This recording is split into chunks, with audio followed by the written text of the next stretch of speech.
Today, India marks 1 year since the barbaric terror attack in Pahalgam, Kashmir, where 26 innocent lives were lost. On behalf of Israel, I extend our deepest condolences to the families of the victims and to the people of India. India and Israel stand united in the fight against terrorism. We remain committed to confronting this threat together with resolve and determination.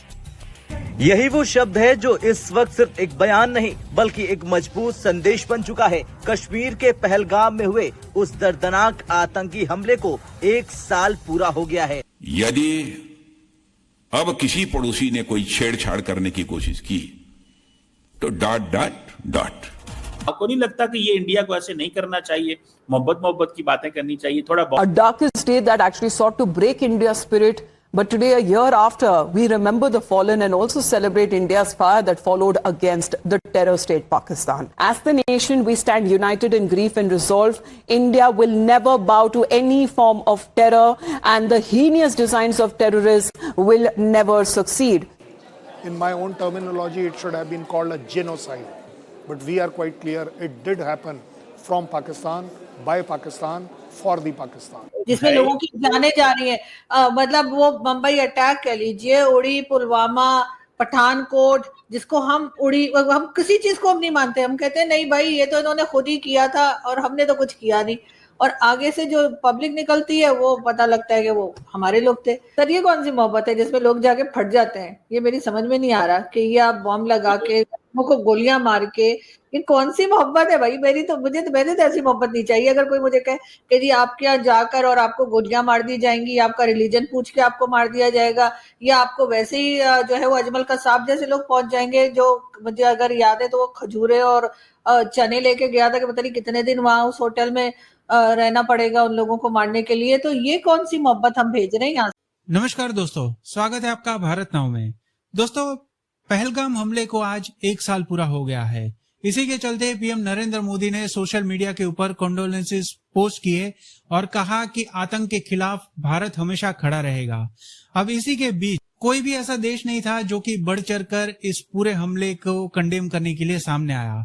But Israel के जो ambassador थे भारत के अंदर, उन्होंने एक message जारी करते हुए कहा कि भारत के साथ इजराइल पूरी तरह से खड़ा है, खास करके आतंक के खिलाफ। क्योंकि जिस तरह से भारत के अंदर पहलगाम हुआ था, सेम उसी तरह से इजराइल में भी अक्टूबर 7 वाला हमला हुआ था। तो यहाँ पर इजराइल के राजदूत ने भारत के साथ सॉलिडारिटी दिखाते हुए भारत को पूरा समर्थन देने की बात कही।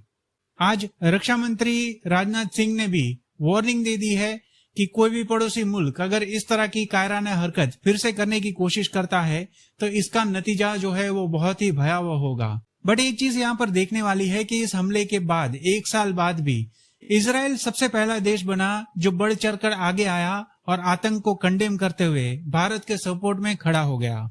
तो सर, ये ऐसे डबल गेम तो नहीं चलेगा ना। ये ऐसे आप करेंगे और उसके बाद आप कहेंगे कि हमसे बात भी करो, हमारे साथ ट्रेड भी करो, हम तो मोहब्बत का पैगाम दे रहे हैं, यानी उसके लड्डुओं के बीच में बम रख के दे रहे हैं, तो वो मोहब्बत का पैगाम तो नहीं होता ना। क्या ख्याल है, अगर मैं होती तो मैं कहती ये लोग हाफिज सईद ले लें, एक मीटिंग कर लेते हैं, हर मीटिंग पे एक यहाँ से उठा के मार देते। अच्छा, सीरियसली, हमारे पास इतने हैं कि वो मीटिंग्स खत्म हो जाएंगी, हमारे पास वो अनमोल रतन खत्म नहीं होंगे, इतने हमने बिठा के रखे हुए यहाँ पे। तो वो एक दे और इसके बाद एक मीटिंग कर ले, हाफिज सईद दे एक मीटिंग कर ले, मसूद अजहर दे एक मीटिंग कर ले। इतनी लंबी लिस्ट है, आप किसी को गौरव सावंत से पूछिएगा, इतनी लंबी लिस्ट बताते हैं। तो वो एक देते जाए, बात करते जाए, एक देते जाए, बात करते जाए, तो वो होगा ये सर कि मैंने जैसे कहा ना कि मीटिंग्स खत्म हो जाएंगी, टॉपिक खत्म हो जाएंगे, लेकिन हमारे पास जो दहशतगर्द या जो टेररिस्ट हमने पाल के रखे हैं वो खत्म नहीं होंगे। द पॉइंट इज कि जो बंदा इंडिया की जुरिस्डिक्शन में है, टेरिटरी में है, वो वहां पे हमला करने गया था ना, उसने अजमल कसाब ने मासूम लोगों का मुंबई में कत्ल किया, उसने होटल पे हमला किया, वहां पे मासूम लोग जिनका किसी इन चीजों से ताल्लुक नहीं था उनको जाके मतलब उन्होंने मर्डर किया उनका, ठीक है, एक एक्ट ऑफ टेररिज्म किया। इंडिया को पता चल गया कि यार ये बंदा पकड़ा, उन्होंने सजा दे दी, that's fine, make sense. Kulbhushan Yadav जो है वो यहाँ पे नेटवर्क रिक्रूट करता है, बंदे पकड़ता है, बंदों को पैसे देता है, चीजें करता है, तो पाकिस्तान यही तो चीज कह रहा है। आप कह रही है नहीं, कल वो अजमल कसाब वाली स्टोरी ठीक है, ये स्टोरी खराब है।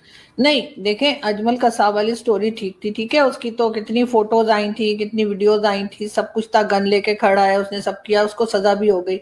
अगर हम इतने कॉन्फिडेंट हैं, अगर हमें इतना पता है पाकिस्तान को कि जी इन्होंने, कुलभूषण ने भी ये सब कुछ किया था, और तो ये दिखाएं ना, ये कोई फोटो दिखाएं, कोई कुछ सबूत दें, कोई चीज दिखाएं जिससे पता लगे ऑडियंस को, पब्लिक को कि हाँ इसने दहशतगर्दी की है, फिर सजा दे दें। हमें कौन रोक रहा है सजा देने से? 9 साल से हम क्यों यहाँ बिठा के उनको रोटियां खिला रहे हैं? नहीं, आप बात नहीं समझी मैडम। आपने कहा ना कि वो जैसे हाफिज सईद है, मैंने कहा जी बंदे तो इन्होंने भी पकड़ा हुआ है, बंदे की बात ना की जाए कि नेटवर्क। तो देखिए, आप पाकिस्तान की गवर्नमेंट जब ये कहती है, डॉसियर्स देती है, सारा कुछ करती है, वो कहती है कि ये इंडिया भी करवाता है, पाकिस्तान कहता है, सॉरी, इंडिया कहता है पाकिस्तान इंडिया में दहशतगर्दी कराता है। ठीक है, यही बात है ना, एक दूसरे पे ब्लेम करते हैं। लेकिन सवाल ये है कि बैठने से मसला हल होगा ना। मैं तो वो कह रहा हूं कि बंदे तो दोनों साइड पे पकड़े गए हैं, फॉर एग्जांपल।